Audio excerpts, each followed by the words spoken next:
Hello students, welcome back to the another video of economics sub. In this video we can discuss factor affecting price elasticity of demand. तो देखिए students, आज की video में discuss करेंगे आपके सामने factor affecting price elasticity of demand. ऐसे कौन कौन से फैक्टर हैं जो प्राइस इलास्टिसिटी ऑफ डिमांड को अफेक्ट कर सकते हैं। इसका मतलब जब इलास्टिसिटी अफेक्ट होगी, जब इलास्टिसिटी चेंज होगी। तो चलिए स्टूडेंट्स देखते हैं कौन कौन से फैक्टर्स हैं ऐसे। स्टूडेंट्स फर्स्ट पॉइंट यहाँ पर आता है आपके सामने नेचर ऑफ कॉमोडिटी। कॉमोडिटी का अपना नेचर, स्टूडेंट्स डिफरेंट नेचर की कॉमोडिटी की अलग अलग तरीके से डिमांड होती है, तो उनकी इलास्टिसिटी भी स्टूडेंट्स अलग अलग तरीके से ही अफेक्ट होती है। तो देखिए क्या है ये point, necessary goods like salt, wheat, oil etcetera have inelastic demand. तो देखिए स्टूडेंट्स, इकोनॉमी में कुछ गुड्स ऐसे हैं जो हमारी लाइफ के लिए नेसेसरी हैं। देखिए नेसेसरी तो वैसे ज़्यादातर गुड्स आते हैं, लेकिन कुछ ज़्यादा ही नेसेसरी गुड्स हैं, ज़्यादा ही ज़रूरी गुड्स हैं। Wheat, shelter, clothes. Students necessary goods की डिमांड कम चेंज होती है, इसीलिए यहाँ पर हमने यूज़ किया है necessary goods like wheat, salt, oil etcetera have inelastic demand. तो उनकी डिमांड कैसी होगी स्टूडेंट्स? इनइलास्टिक। उसका मतलब प्राइस में उनके ज़्यादा चेंज मिलता है उसकी डिमांड के कंपेयर में। स्टूडेंट्स कुछ आपके लग्जरी गुड्स भी हैं इकोनॉमी में। लग्जरी गुड्स को कौन अफोर्ड करता है? रिच पर्सन, जिसकी इनकम हाई होती है, जिसकी इनकम लेवल हाई होती है। Luxury goods like gold, vintage car have elastic demand. इनकी डिमांड ज़्यादा चेंज होती है, इनको वही पर्सन अफोर्ड करता है जिसकी इनकम लेवल हाई होती है। तो स्टूडेंट्स ये था कॉमोडिटी का नेचर, नेसेसरी गुड्स से और लग्जरी गुड्स से। सेकेंड पॉइंट यहाँ पर आता है आपके सामने अवेलेबिलिटी ऑफ सब्स्टिट्यूट। स्टूडेंट्स कुछ गुड्स ऐसे होते हैं जिनका सब्स्टिट्यूट इजीली मार्केट में अवेलेबल है, कुछ गुड्स ऐसे हैं जिनका मार्केट में सब्स्टिट्यूट अवेलेबल नहीं है।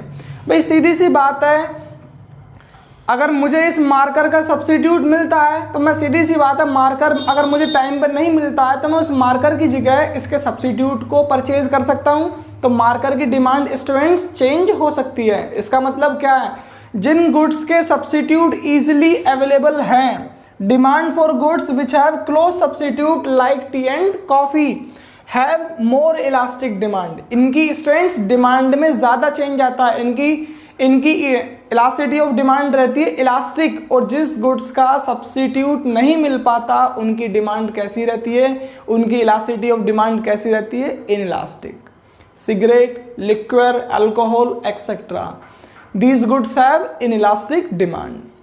तो स्टूडेंट्स थर्ड पॉइंट आता है आपके सामने, थर्ड फैक्टर मल्टीपल यूज।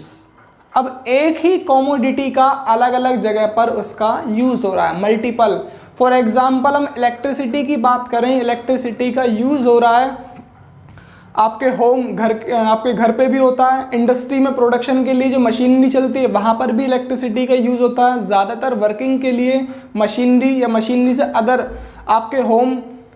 तो स्टूडेंट्स एक ही गुड्स का जब मल्टीपल टाइम्स यूज़ होता है, मल्टीपल प्लेसेस पर यूज़ होता है, तो उस गुड्स की डिमांड क्या होती है? देखिए, goods which can be put on multiple use have elastic demand. उन गुड्स की स्टूडेंट्स डिमांड क्या होती है? इलास्टिक।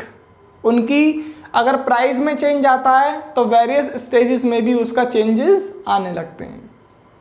आगे पॉइंट आता है स्टूडेंट्स पोस्टपोनमेंट ऑफ यूज। कुछ गुड्स ऐसे होते हैं लग्जरी गुड्स जिनकी डिमांड फ्यूचर के लिए हम पोस्टपोन्ड कर देते हैं। स्टूडेंट्स हाउस होल्ड फ्यूचर के लिए गुड्स की डिमांड को पोस्टपोन्ड करता है कंजप्शन के लिए। जैसे आपने प्लान बनाया कि हमें एक 3 BHK फ्लैट परचेज करना है, तो स्टूडेंट्स उसके लिए हम डिमांड फ्यूचर में करेंगे। हमने आज की डिमांड को पोस्टपोन कर दिया फ्यूचर के लिए। अब देखिए इसकी डिमांड क्या हुई, डिमांड चेंज हुई या demand will be elastic if the consumer postponed his consumption for future. अगर वो अपने कंजप्शन को फ्यूचर के लिए पोस्टपोन कर रहा है तो उस गुड्स की डिमांड क्या होगी स्टूडेंट्स? इलास्टिक।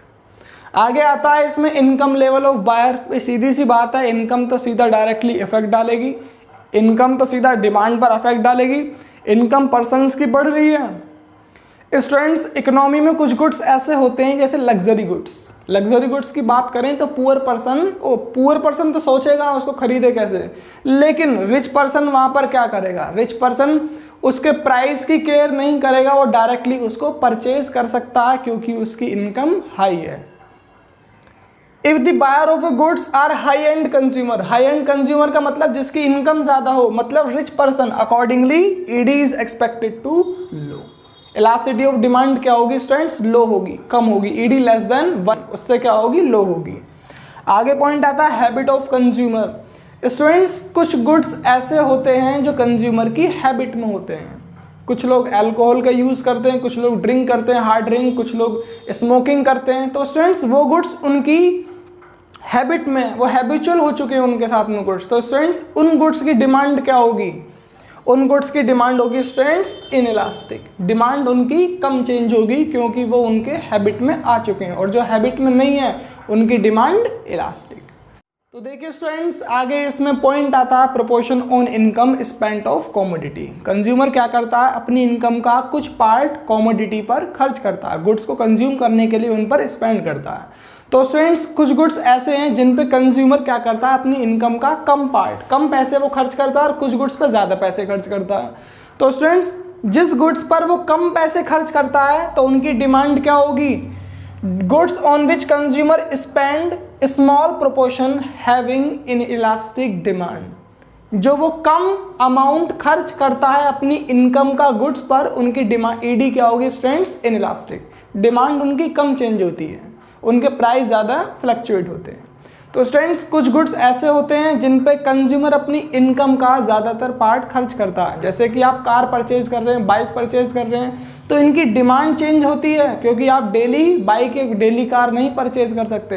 कुछ गुड्स नेसेसरी हैं जिन पे कंज्यूमर इनकम का छोटा स्मॉल पार्ट क्या करता है, स्पेंड करता है, उनकी डिमांड क्या होगी स्टूडेंट्स, इनइलास्टिक।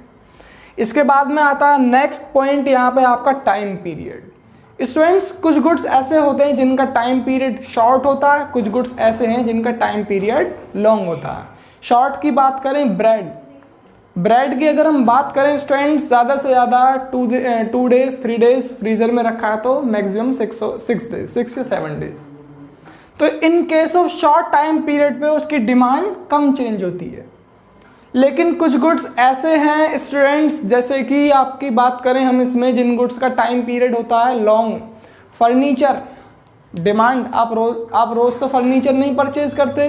कुछ गुड्स का टाइम पीरियड जिसका लार्ज होगा उसकी डिमांड इलास्टिक होगी। आप उस गुड्स की डिमांड को फ्यूचर के लिए पोस्टपोन्ड भी कर सकते हो।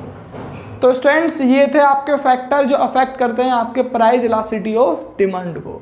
तो देखिए स्टूडेंट्स अगर इस कंसेप्ट को आपको और भी डीपली समझना है तो बस इसमें एक बात ध्यान रखिएगा, एक इलास्टिक और एक इनइलास्टिक, इन दोनों पॉइंट का मतलब आपको पता हो, अगर इन दोनों का मीनिंग आपको सही से पता है तो ये फैक्टर्स आपको ईजिली समझ में आ जाएंगे।